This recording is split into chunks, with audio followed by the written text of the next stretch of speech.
Hi friends, ഞാൻ Shini Nitish. Welcome to chins രുചി. നമുക്കിന്ന് എണ്ണ കാച്ചിയാലോ?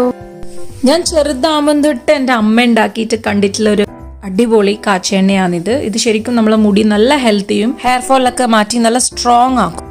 വീക്കിലി 2-3 തവണ മാത്രം നമ്മൾ ഇത് യൂസ് ചെയ്താൽ മതി. ചെറുതായി ഒന്ന് ചൂടാക്കുക, നല്ലപോലെ ഒന്ന് മസാജ് ചെയ്യുക, എന്നിട്ട് 2 മണിക്കൂർ വെയിറ്റ് ചെയ്യുക. എന്നിട്ട് ബേബി ഷാംപൂ വെച്ചിട്ട് ഒന്ന് വാഷ് ചെയ്ത് കളയാം. നമുക്ക് ചിൻസ് രുചി സ്പെഷ്യൽ കാച്ചെണ്ണേന്റെ ഇൻഗ്രീഡിയൻസ് എന്തൊക്കെയാന്ന് നോക്കാം. ഫസ്റ്റ് ആയിട്ട് നമുക്ക് വേണ്ടുന്നത് ഭൃംഗരാജ് ആണ്. കഞ്ഞണ്ണി എന്നാണ് മലബാർ സൈഡിലൊക്കെ പറയാ, കയ്യൂന്നി എന്നും പറയുന്ന കേട്ടിട്ടുണ്ട്. ഇതാണ് ഭൃംഗരാജ്. ശരിക്കും മുടിക്ക് നല്ല ആരോഗ്യം തരുന്നത് മെയിൻ സാധനം ഇത് തന്നെയാണ്. ഇനി നിങ്ങൾക്ക് ഫ്രഷ് കഞ്ഞണ്ണി കിട്ടിയിട്ടില്ല എന്നുണ്ടെങ്കിൽ ബഞ്ചാരസിന്റെ ഭൃംഗരാജ് പൗഡർ കിട്ടും, അതായാലും മതി. അടുത്ത കൈ ഒഴിയാൻ പറ്റാത്തൊരു ഐറ്റമാണ് കറിവേപ്പില. അത് കുറച്ച് അധികം എടുക്കുക. അത് പിന്നെ എല്ലാ സ്ഥലത്തും അവൈലബിൾ ആണ്. പിന്നെ ഞാൻ എടുത്തു വെച്ചിരിക്കുന്നത് ഒരു ചെറിയ പിടി ഉലുവയാണ്. അടുത്ത മെയിൻ സാധനം നമ്മളെ അലോവേര ആണ്, കറ്റാർവാഴ.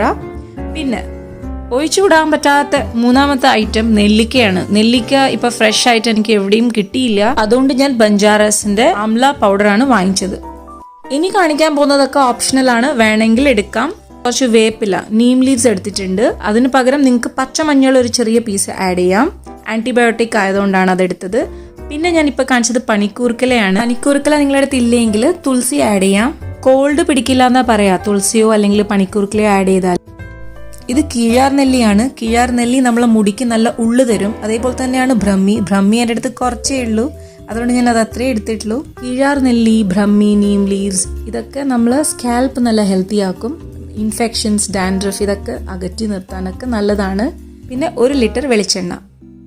ഈ കാണിക്കുന്ന എല്ലാ ഇൻഗ്രീഡിയൻസും നിങ്ങളുടെ അടുത്ത് ഇല്ലെങ്കിൽ സാരമില്ല, നിങ്ങളുടെ അടുത്ത് ഇല്ല ഇൻഗ്രീഡിയൻസ് വെച്ച് എന്തായാലും എണ്ണ കാച്ചിട്ട് തന്നെ യൂസ് ചെയ്യുക. അത്രേ ഉള്ളൂ. ഇനി നമുക്ക് വേഗം കാച്ചാൻ തുടങ്ങാം. ആദ്യം തന്നെ നമുക്ക് ഈ കാണിച്ച ഇൻഗ്രീഡിയൻസ് ഒക്കെ അരച്ചെടുക്കണം. അപ്പൊ കറിവേപ്പില, ഉലുവ, പിന്നെ നമ്മൾ എടുത്തു വെച്ച കഞ്ഞെണ്ണി, അങ്ങനെ നമ്മൾ എടുത്തു വെച്ച എല്ലാ സാധനവും മിക്സിന്റെ ഒരു മീഡിയം ജാറാണ് ഞാൻ ഇപ്പൊ എടുത്തിരിക്കുന്നത്. അതിൻ്റെ അകത്തേക്ക് എല്ലാം ചേർത്തിട്ട് ഒരു 1/4 ഗ്ലാസ് വെള്ളം ഞാൻ എടുത്തു വെച്ചിട്ടുണ്ട്. അത് കുറച്ചായിട്ട് ഒഴിച്ചിട്ട് നല്ല പേസ്റ്റ് പോലെ നമുക്ക് അരച്ചെടുക്കാം.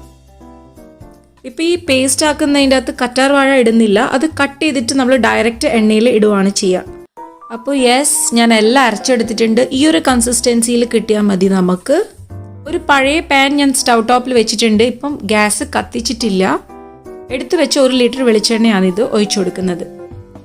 കറ്റാർവാഴ ഞാൻ പറഞ്ഞു കട്ട് ചെയ്തിട്ട് നമ്മൾ ഡയറക്റ്റ് ആണ് ഇതിലേക്ക് ഇടുക. ഇനി നമ്മൾ അരച്ചു വെച്ച പേസ്റ്റ് നമുക്ക് ഈ വെളിച്ചെണ്ണയിൽ ചേർത്ത് കൊടുക്കാം. ഇനി നമുക്ക് ഗ്യാസ് സ്റ്റൗ ഒന്ന് കത്തിച്ചു കൊടുക്കാം. മീഡിയം ഫ്ലെയിമിൽ ഇട്ടാൽ മതി, ലോ ഫ്ലെയിമിൽ ഇടേണ്ട ആവശ്യമില്ല. ഈ മിക്സിന്റെ ജാറിൻ്റെ അകത്ത് കുറച്ച് പേസ്റ്റ് ഉണ്ടായിരുന്നു നമ്മൾ അരച്ചത്, അതിൽ വെള്ളം ഒഴിച്ചിട്ടൊന്ന് ഞാൻ ഇട്ട് കൊടുക്കുന്നുണ്ട്. അതേപോലെ നമ്മൾ കറ്റാർവാഴ കട്ട് ചെയ്ത് വെച്ചതും ഇതിലേക്ക് ഇട്ട് കൊടുത്തിട്ടുണ്ട്.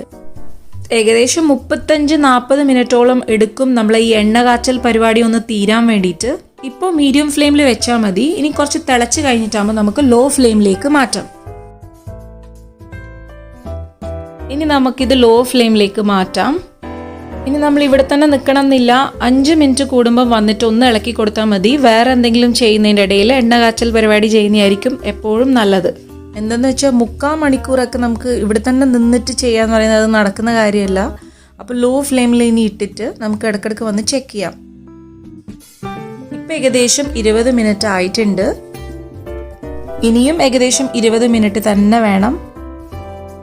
നമ്മൾ ഇട്ടിരിക്കുന്ന ഈ കറ്റാർവാഴയും പിന്നെ മറ്റുള്ള ഇലകളുടെ ഒക്കെ കളറ് നല്ല ബ്രൗൺ കളറായി നല്ല മൊരിഞ്ഞു വരും. അതുവരെയാണ് ഇതിന്റെ കണക്ക്. വീഡിയോയിൽ ഞാൻ ഇത് സ്പീഡാക്കി കാണിക്കുന്നതാണ്. ശരിക്കും ഇത് ഇടയ്ക്കിടയ്ക്ക് മാത്രമേ ഞാൻ ഇളക്കി കൊടുക്കുന്നുള്ളൂ.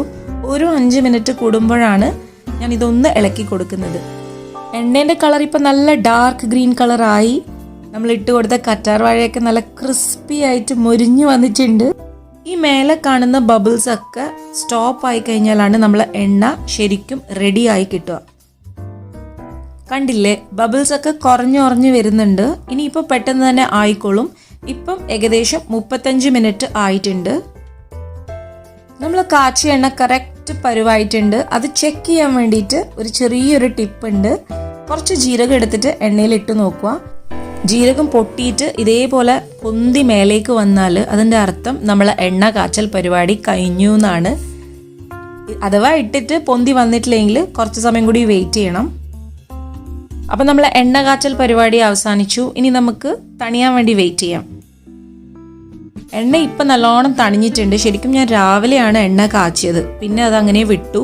ഇതിപ്പോൾ രാത്രിയായി. അപ്പം ഞാൻ വിചാരിച്ചു അരിക്കുന്നതും കൂടി ഒന്ന് കാണിച്ചു തരാമെന്ന്. നമ്മൾ ഒരു വലിയൊരു അരിപ്പയാണ് എടുത്തിരിക്കുന്നത്. അതിലേക്ക് ഇത് മൊത്തം ഒഴിച്ചു കൊടുത്തു കഴിഞ്ഞാൽ പിന്നെ ഒന്ന് പ്രസ് ചെയ്ത് കൊടുത്താൽ അതിലുള്ള എണ്ണയൊക്കെ വരും. പിന്നെ ഒരു പാത്രത്തിൻ്റെ അകത്ത് ഈ ഒരു അരിപ്പ അങ്ങനെ വെച്ചാൽ മതി. രാവിലെ ആകുമ്പോഴത്തേക്ക് അതിൽ നിന്നെല്ലാം ഊറി വരും വെളിച്ചെണ്ണ. ഇതാണ് നമ്മളെ ഫൈനൽ ലുക്ക്. നമ്മളെ വെളിച്ചെണ്ണേൻ്റെ നല്ലൊരു അടിപൊളി സ്മെല്ലുമായിരിക്കും.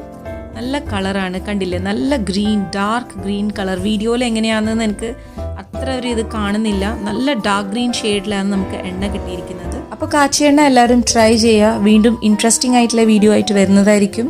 Thank you for watching.